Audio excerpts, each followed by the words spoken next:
ये तो हम वक्त में पीछे आ गए हैं, हजरत दाऊद अलैहिस्सलाम के वक्त में। सच्ची?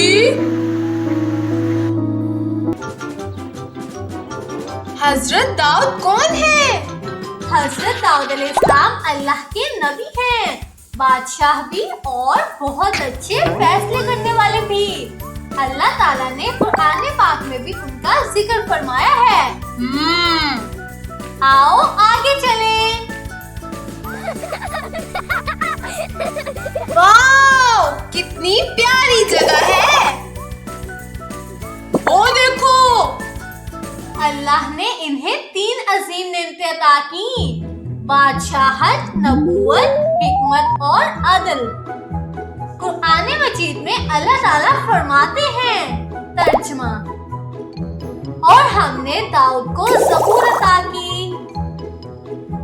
हजरत दाऊद अलैहिस्सलाम अल्लाह की तस्बीह बहुत खूबसूरत आवाज में पढ़ते थे, इतनी खूबसूरत कि पहाड़ और परिंदे भी उनके साथ तस्बीह करते थे।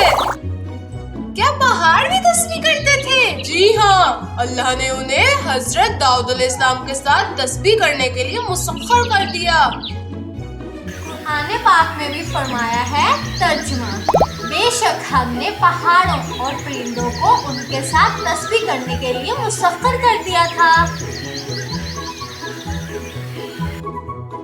कुरान में एक और मकाम पर अल्लाह ताला फरमाते हैं, तर्जुमा, और हमने उनकी बादशाहत को मजबूत किया और इन्हें हिकमत और फैसला करने की कुव्वत अता की।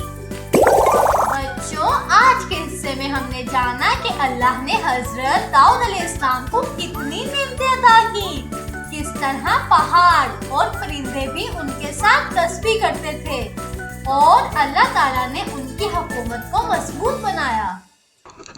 अगला हिस्सा देखना ना भूलिएगा। चले मिलते